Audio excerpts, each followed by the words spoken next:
4:32 a.m. 50 feet above the ocean.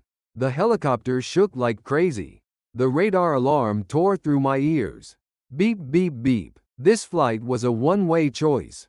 The engine roar mixed with the crashing waves, and my heart beat faster than any gauge on the dashboard. Junho in the seat next to me looked pale.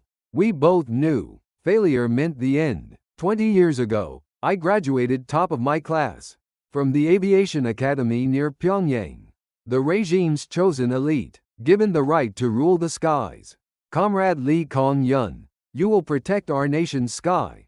The instructor's voice still echoes. I answered with my head held high. Yes, I will serve with my life. Back then, I meant it. I really did. The privileged life was sweet. A home with no food ration worries. Special schools for the kids.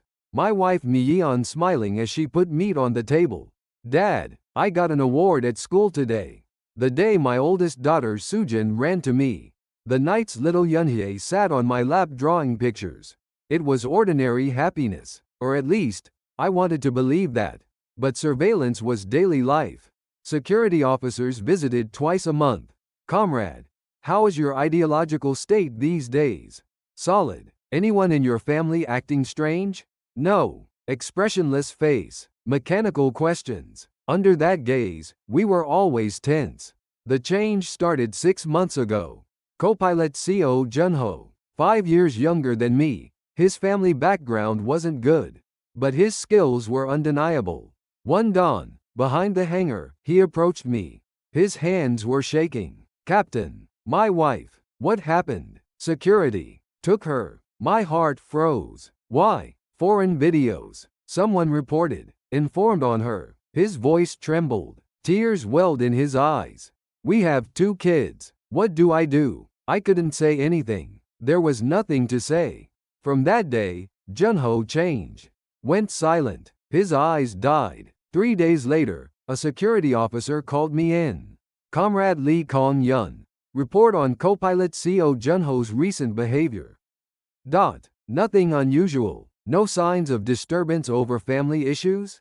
I lied. None. The officer's eyes narrowed. As you know, flying with someone ideologically impure is dangerous, especially for pilots. Sweat ran down my spine. Keep observing and report any suspicious signs immediately. Understood. That night, I couldn't sleep. Just stared at the ceiling while my wife slept next to me. If I reported Junho, what would happen to his family? If I didn't report him, would my family be safe? 2 weeks later, Junho's wife was released. But she wasn't the same. Nightmares every night. The kids are terrified. Junho whispered. And that day, he whispered to me, Captain, I can't live here anymore. My heart stopped. What are you saying? With the helicopter. If we cross the sea. Are you insane? But my voice was shaking. Because I'd thought about it too. Countless times. Every night. Junho looked straight into my eyes. Captain, you know it too. This isn't normal. We're not living. We're just breathing under surveillance. I couldn't answer. For a week, I went through hell. During the day, normal flights. At night, studying radar blind spots. Ultra-low flight over water. Fuel consumption rates. Chase time calculations. Everything was dangerous. Success probability? Less than 30%. But living like this, could that even be called life? The kids growing up under the same surveillance. Mi-yeon being taken away someday because of someone's report. Just imagining it suffocated me. Decision day came. The security officer called me again. Comrade Lee Kang-hyun, report accurately on Co Junho's recent activities. This is your last chance. His gaze sharpened. He's a dangerous person. You know it, don't you? As a fellow pilot, no, as a party worker, you must report accurately. I had to choose. Report Junho, or, that night, I met Junho. I'm going with you. He looked at me in shock. Captain, what about family? I asked. Can't take them. Surveillance is too tight. At least one of us has to survive. Same for me. No way to take Mi-yeon and the kids. That night when I got home, the kids were asleep. Sujin's sleeping face. Yunhai's small hands. Mi-yeon came out of the kitchen. You're late. Dinner? Not hungry. Something wrong? No, nothing. I hugged my wife. Maybe the last embrace. Why? I love you. Why so sudden? Mi-yeon laughed. I held her tighter. D-Day, November 23, 2024, dawn. Under the pretext of routine night training, we took off at 4 a.m. Last communication with Control Tower.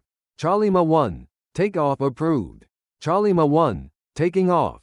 The helicopter lifted into darkness. The first 10 minutes were normal flight.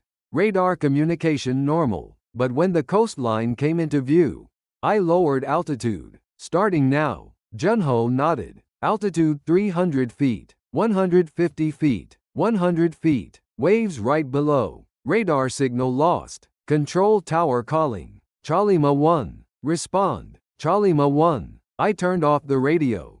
No going back. 50 feet above the ocean. The helicopter skimmed the waves. The fuel gauge dropped at a terrifying speed. Ultra-low flight devoured fuel like crazy. Captain, radar signal. A chase plane was coming from behind.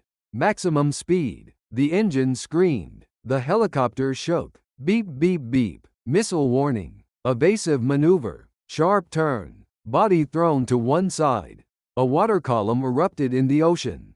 The missile missed. Fuel for 10 minutes. Junho shouted. 10 minutes. We only had 10 minutes. Distance to the northern limit line 25 miles. Speed 140 miles per hour. The math didn't work. Dump fuel. What? Emergency fuel tank dump. Reduce weight. Junho hit the button. Fuel poured into the sea. The helicopter got lighter. Speed increased. But the engine warning light came on. Captain, can't hold much longer. Just a little more. The horizon started to brighten.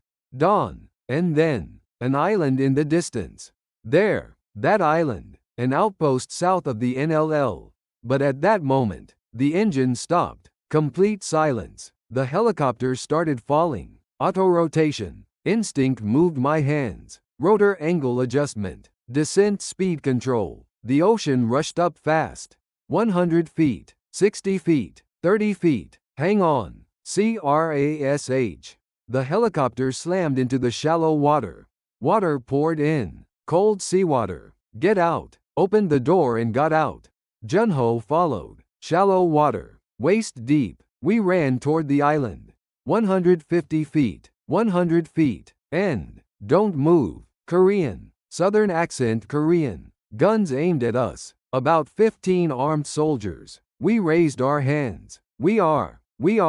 Junho spoke in a trembling voice. We're pilots. We came from the north. Soldiers looked at each other.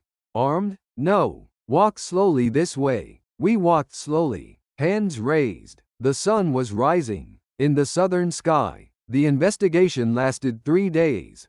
Same questions. Repeated verification. Why did you come? To survive. Are you spies? No. Can you prove it? Prove. How'd I prove that I'm human? But eventually we were accepted as defectors. Our story was on the news.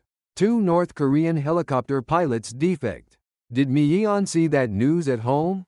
The kids? I think about it every night. What Sujin hears at school. Does Yunhye cry waiting for dad?